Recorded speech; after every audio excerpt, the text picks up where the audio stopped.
The sky over Earth turned red. At first, people thought it was just a strange sunset. But then the clouds vanished, birds stopped flying, and all machines stopped working. Phones, satellites, even airplanes, everything was silent. A deep voice echoed in the air, heard by every human on the planet. Humans of Earth, ... your time is over. You are called to answer before the Galactic Council. No one understood what it meant. But in the next moment, a giant light appeared above the Atlantic Ocean, a glowing ring in the sky. From it, 5 beams of blue light shot down across the world. One of them landed in the middle of New York City, where Ray Carter, a retired soldier, stood looking up in shock. Before he could move, the light surrounded him, and he vanished. Ray woke up, floating in a cold glass cube. Outside, he saw creatures that no human had ever seen. Tall beings with glowing eyes, floating heads, and skin that shimmered like glass. He heard a voice in his head. Subject, human. Species, primitive. Role, spokesperson for Earth. The glass faded, and Ray stood inside a grand hall, a courtroom. But unlike any on Earth, this was the Galactic Council, a group of leaders from across the stars. Hundreds of alien eyes stared at him. A judge with a crown of stars spoke first. You are the one chosen to speak for Earth. Your planet has reached a dangerous level. Pollution, war, greed, violence. Why should your species continue to exist? Ray looked around. He was just a man. A soldier who had seen war, loss, and pain. He didn't know why he was chosen, but he stood straight and replied in a strong voice. Maybe we're not perfect, but we learn, we fight, we protect, we grow. Some aliens laughed. One with 6 arms said, "You grow? You destroy your own planet." Ray didn't back down. Yes, we've made mistakes, but we also build. We create music, art, love. We fight not just for power, but for freedom. Another alien shouted, "Humans are dangerous. They must be removed from the galaxy." Ray's hands became fists. He took a breath. We fight because we care.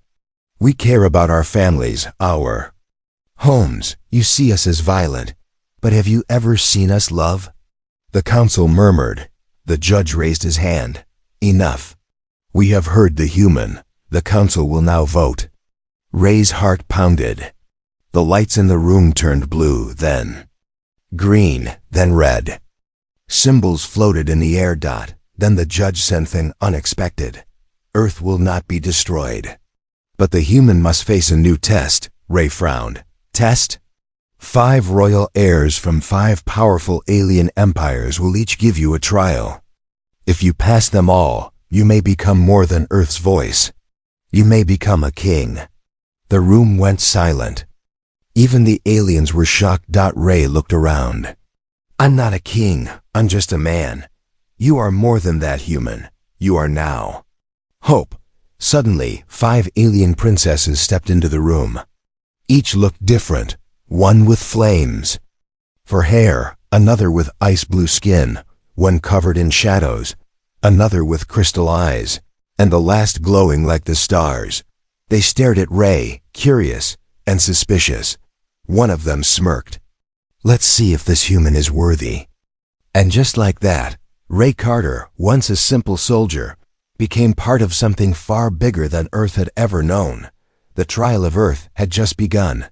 Asterisk. Space was quiet, too quiet. Far from any star or planet, a massive spaceship floated.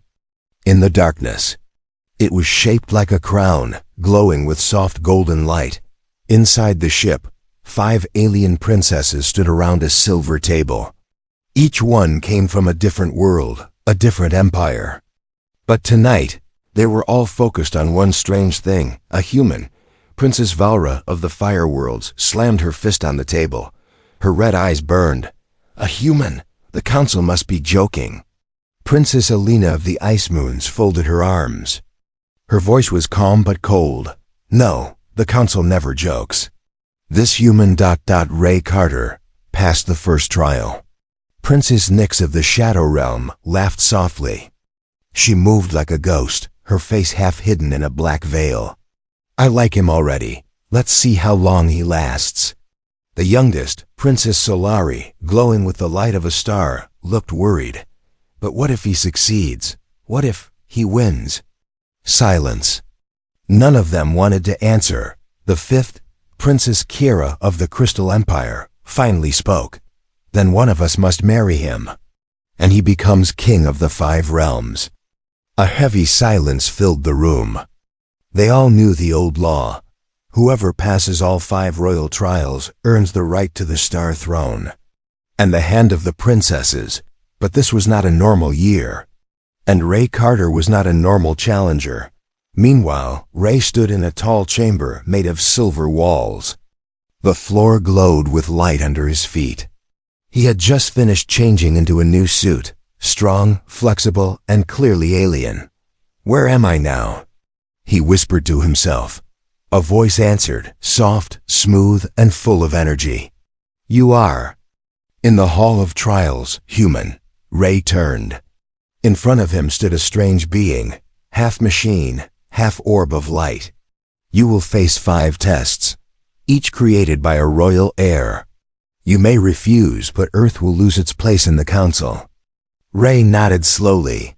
Then I accept, not for a throne, not for power, but for Earth. The being hovered closer. Then your first challenge begins now, with the Princess of Fire. Suddenly, the floor vanished. Ray fell through darkness and landed in heat. He opened his eyes to see a burning red sky. Rivers of lava moved through mountains like veins. The air was thick. Ash fell like snow. The ground cracked under his feet. A voice echoed around him. It was strong and angry. Welcome to Cernos, my world. It was Valra, the Princess of Fire. She appeared in the flames, wearing golden armor, eyes glowing like suns. This trial is simple, she said. Survive until the twin suns set. But be warned, the fire beast is watching. Then she vanished. Ray looked around. A roar shook the ground. From behind a mountain, a massive creature rose, 10 times the size of a tank, covered in magma, with eyes of fire. Ray ran. He found shelter in a cave. The heat was unbearable, but he used his jacket to blot the ash. He searched the walls and found old alien markings, drawings of the fire beast. They told a story. The beast attacks only when it feels danger, but when shown respect, it becomes calm. Ray stood up. So it's not a monster, it's scared. He stepped outside. The beast stood before him now, close, breathing heavy. Ray dropped his weapon. He raised his hands. I'm not here to fight you, he said slowly. I'm here to learn. The beast stopped. Its fire dimmed. It let out a low, rumbling growl and turned away. Far above, Valra watched through a screen. Her eyes widened. He didn't fight, he understood. For the first time in her life, the Fire Princess was speechless. Back in the Hall of Trials, Ray returned. Covered in ash, tired, but alive, the machine being floated closer. First challenge complete. Ray wiped sweat from his forehead. What's next?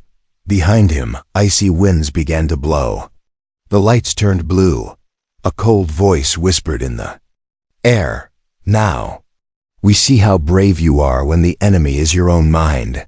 Ray turned to see Princess Alina walking forward, her eyes like frozen glass. The second trial had begun. Snow was falling inside the spaceship. Ray Carter opened his eyes and saw it, real snow. Soft and cold, falling from the ceiling of a metal room. But this wasn't Earth. He stood alone on a white floor, surrounded by walls made of crystal. Air was cold, but something else chilled him more, silence. A deep, perfect silence. Then he heard a voice, not from outside, from inside his own mind. Welcome to the maze of memory. It was Alina, Princess of the Ice Moons. Her voice was calm, emotionless, like ice itself. This trial will not test your strength. It will test your past. Ray took a step forward, and the world around him shifted. The white room melted into something else. Suddenly, Ray stood in a desert, dry, hot, endless. He looked down and saw himself wearing a soldier's uniform. He knew this place. Afghanistan, 10 years ago. The battle he lost his best friend in the distance. He saw them, his old squad, laughing near a broken vehicle. And there he was, a younger Ray, full of fire and anger. Then the gunfire began. The memory played out in front of him like a movie, but he couldn't stop it. He tried to run toward his friend. "No, don't go there, it's a trap." But the younger Ray didn't hear him. The explosion came. The screen of memory turned red. Ray dropped to his knees. "Why are you showing me this?" he shouted. Alina's voice echoed coldly. "Because this is what shapes you, human. Not the battles you win, but the ones you survive." The desert faded. Now Ray stood in a hospital hallway. The walls were gray, the lights flickering. He knew this place too. It was the day he left the army. The day his mother died. He saw her, lying in the bed. He saw himself, standing there, silent, angry, afraid to cry. "You never said goodbye," whispered Alina. Ray turned. "Stop it. You carry the weight of guilt," she said. "That is why I brought you here. This isn't fair," Ray shouted. "This isn't a test, it's torture." "No," she replied. "It is truth." Suddenly, everything turned white again. The memories vanished. Ray stood in a round chamber, surrounded by mirrors. Each mirror showed a different version of him, young, old, scared, angry, broken. He walked forward, touching one. It cracked. "I'm not perfect," he whispered. "I've made mistakes. But I'm still standing." The mirrors began to shatter one by one. "I'm still here. I'm still fighting." The last mirror broke. And in the silence, Alina appeared before him. She didn't speak. She just looked at him, with something new in her eyes. Not cold, not judgment, sadness, and maybe respect. She stepped closer. "Most warriors fight with weapons. You fight with memory." "You passed." Ray took a deep breath. "I didn't want to remember any of that. But now you understand," Alina said. "Power is not in forgetting pain, it's in surviving it." Then the room melted away, and Ray was back in the Hall of Trials. The being of light floated toward him. Second trial complete.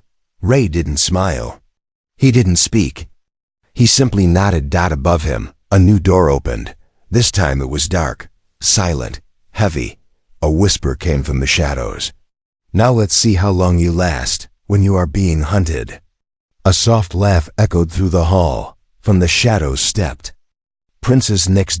And with her came fear. The third trial had begun. Darkness. Total darkness. Ray Carter couldn't see. Couldn't move. Couldn't breathe. Then click. A single red light blinked on above him. He was lying inside a cold metal chamber. No windows, no doors. Just silence. A robotic voice spoke in the shadows. "Time begins now. Survive for 10 minutes. Ray sat up fast. "Wait, survive what?" Suddenly, lights turned on in sections, revealing a long, narrow spaceship corridor. Smooth black walls. Vents overhead. A single countdown ticking. In red, 9:59, 9:58. Then he heard it. A sound from the walls. Not machines. Not alarms. Footsteps. Ray stood up fast. He was no longer alone. Somewhere in the shadows something moved. Quiet. Fast. Ray ran forward. The corridor split into 3 paths. No map. No weapon. No instructions. He chose the middle. A whisper echoed through the ship. 3 assassins. 1 human. No escape. It was her. Princess Nyx, the Shadow Heir. Her voice was cold silk, soft, smooth, and dangerous. "This is my trial, soldier. Let's see how well you survive when the lights go out." The lights above flickered and went dark. Ray ducked behind a wall. A figure dropped silently from the ceiling, tall, armored in black with blades for fingers. Ray held his breath. The assassin passed, fast, efficient.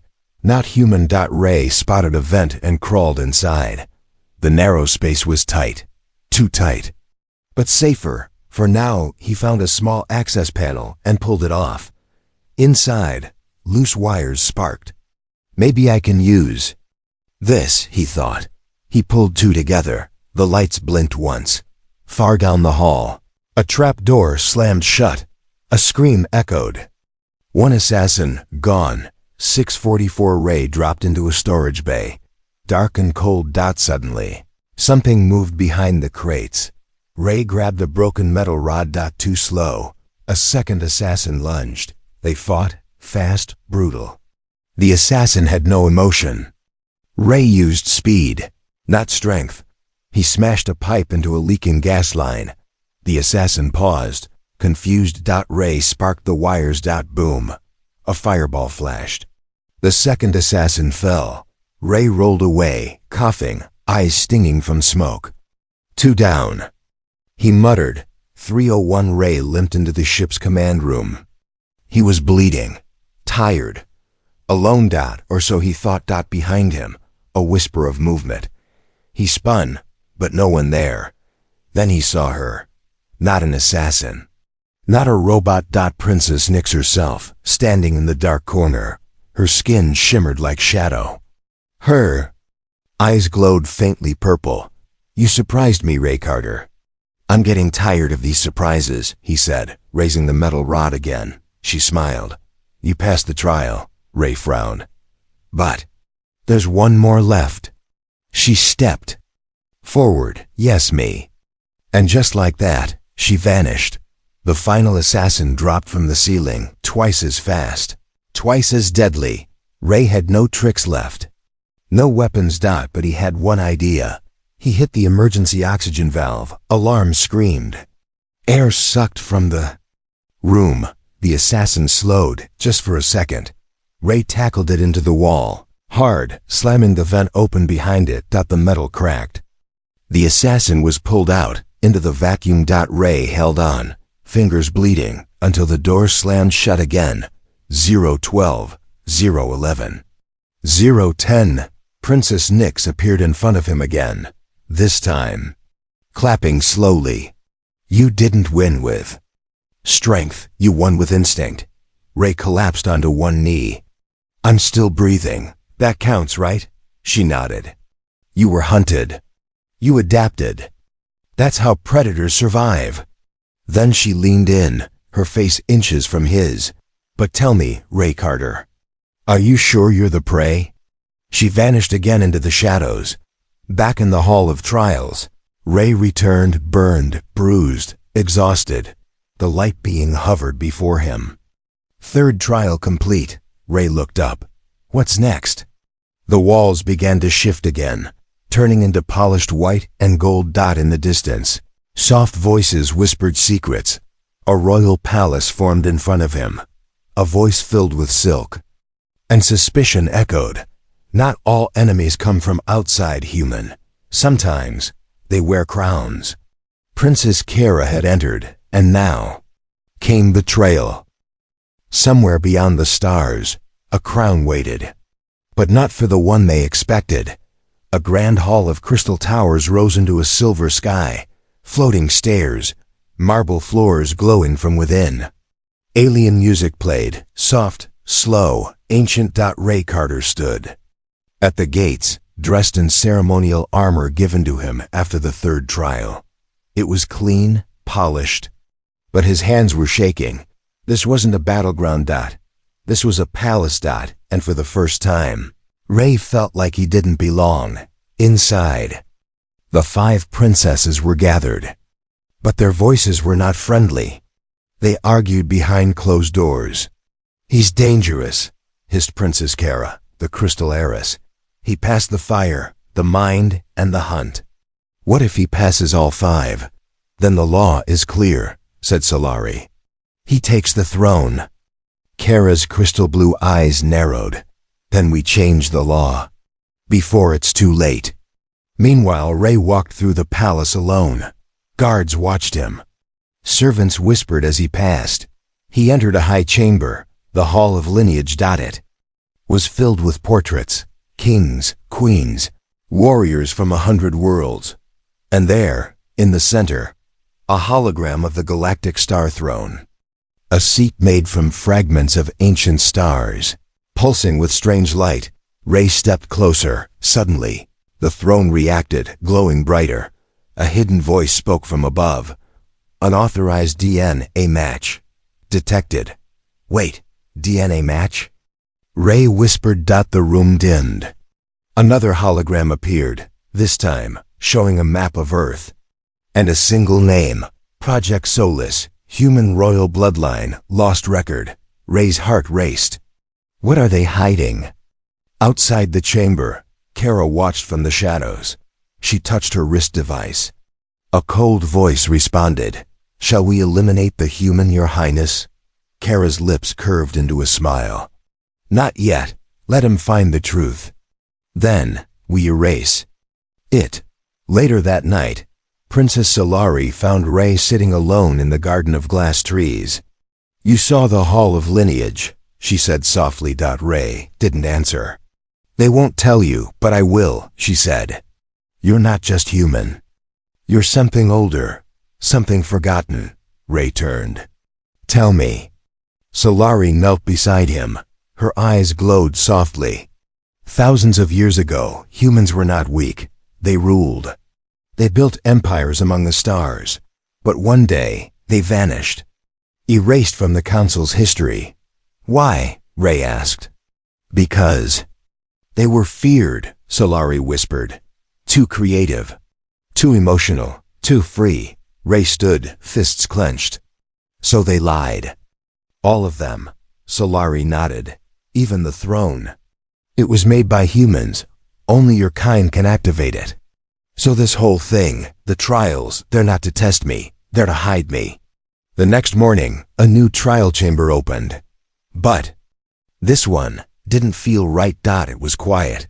Empty. Cold. Ray stepped inside. No lights. No princess. No instructions. Then a blaster shot rang out. Ray ducked. Ambush! He yelled. 2 royal guards ran at him. Not part of the trial. Ray fought back, using everything he had, not to kill, but to escape. He knocked them out, only to find a recording device on one of their suits. He pressed play. Kara's voice echoed. This ends here. The throne is not for humans. Ray returned to the main hall. Bruised and furious. He stormed into the council chamber. The princesses were waiting, except Kara. Where is she? Ray demanded. Nyx raised an eyebrow. Who? The one who sent guards to kill me. The council gasped. Valra stood. Is this true? Ray played the recording. Kara's voice filled the room again. Silence. Then the doors burst open. Kara entered. Slow, calm, unbothered. You were never meant to be king, she said. You are not one of us. Ray stepped forward. You're right. I'm not one of you. I'm more, because I remember pain. I fight for others. I didn't ask for a crown, but I won't let you bury the truth anymore. Solari walked to his side. So did Valra. Then Alina. Even Nyx. 4 princesses now stood behind. The human. Ka-Ira turned, alone, and walked away in silence. The throne room shimmered. The final trial chamber opened, this time. It wasn't about passing. It was about choosing. Asterisk. It began with silence. Not peace. Not calm. The kind of silence that comes before something terrible happens. Ray Carter stood in front of the Galactic Star Throne, a seat of power untouched for centuries. Behind him stood 4 alien princesses. Not enemies now, not rivals. They were quiet. Waiting for him to decide. But Ray didn't feel powerful. He felt like something was wrong. High above, in the shadows of the council dome, a figure watched from behind a wall of glass. Hidden. Still. Listening. He wasn't a princess. He wasn't even part of the trials. He was Lord Vadran. an ancient noble from the old empire, and the last secret holder of the council's darkest truth. They're actually going to give it to him, he whispered. A human. His eyes glowed red. I'll burn the throne before I see that happen. Meanwhile, Princess Solari stepped forward. Ray, the trials are over. You passed them all. By law, one of us must choose you. And together, we choose the next ruler. Ray looked at each of them, fire, ice, shadow, starlight, and said, Nothing. I didn't come here to rule, he said quietly. I just wanted to protect Earth. And YX chuckled softly. Maybe that's why you're the right one. Elena added, The throne isn't just about power. It's about balance. Velra crossed her arms, then choose. Or we all fall back into war. Suddenly, everything flickered. The ground shook. The throne's light began to dim. A high alarm echoed through the dome. Power core breach detected. Immediate evacuation recommended. Ray turned. What's happening? That's when he saw him, Lord Vadran, stepping into the throne room with a device in his hand. Cold, calm, deadly. None of you deserve this crown, he said. And he's not even one of us. Kara stepped in behind him, her expression frozen. I warned you, he's not safe. Ray stared at them both.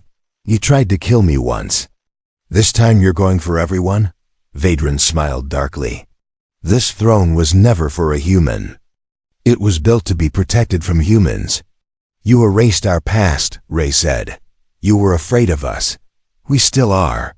Suddenly, the throne began to crack, glowing brighter, louder, unstable. Ray ran forward. Stop it.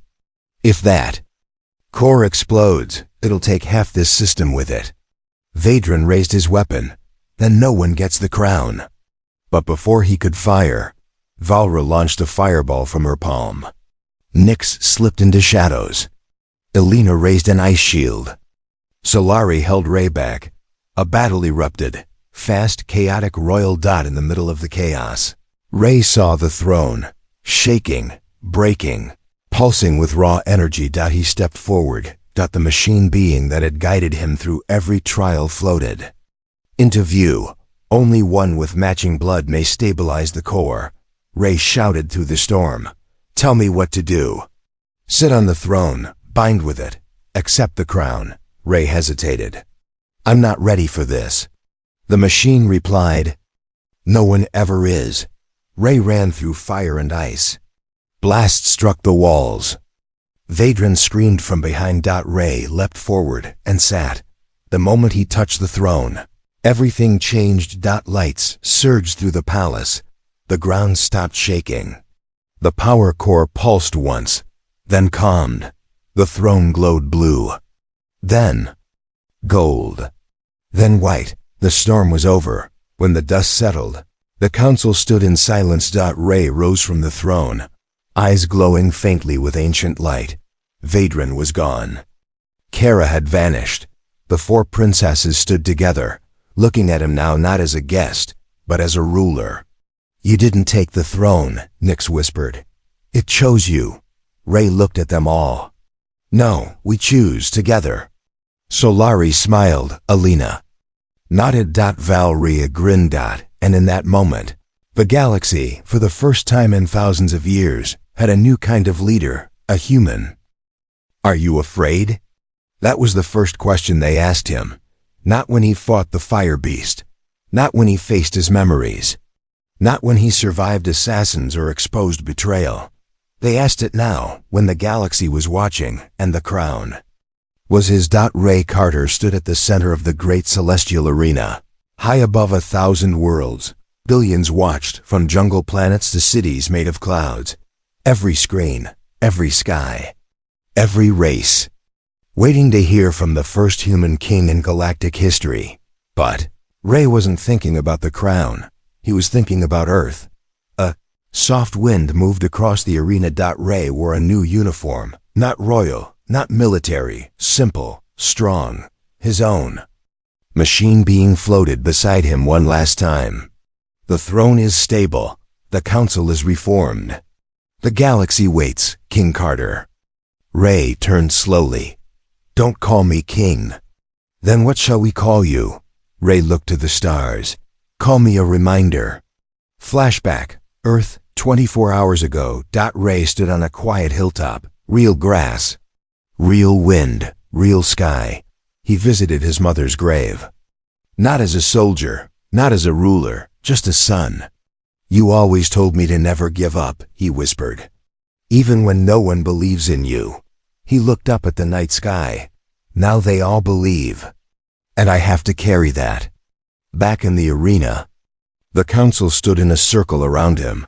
Princess Solari stepped forward, her eyes full of light and wonder.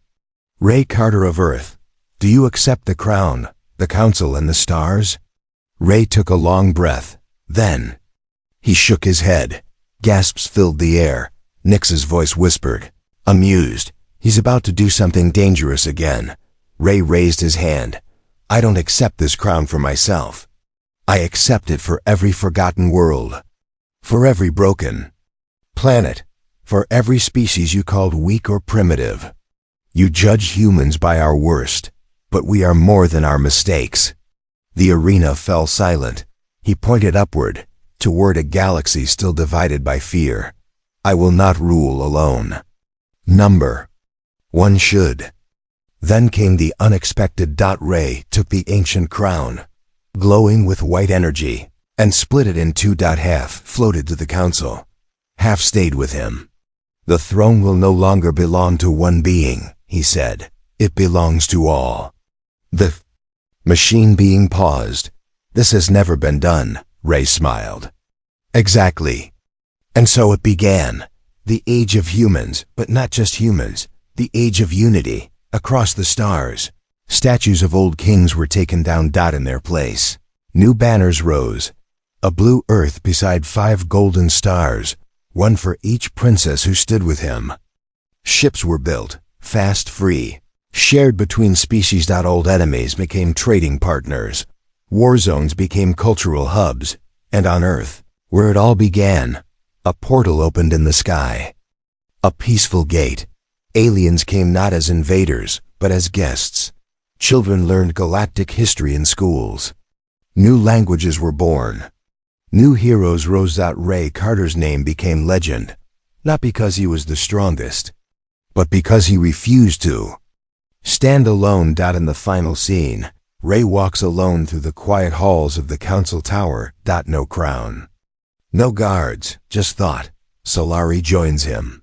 You never really wanted the throne, she says. Ray nods. But I wanted change. And I got it. She looks at him. So, what now? Ray smiles. Now, we build something better. They walk forward into the rising light. The stars shift overhead, no longer divided. A new dawn had come. And at the heart of it all was a human.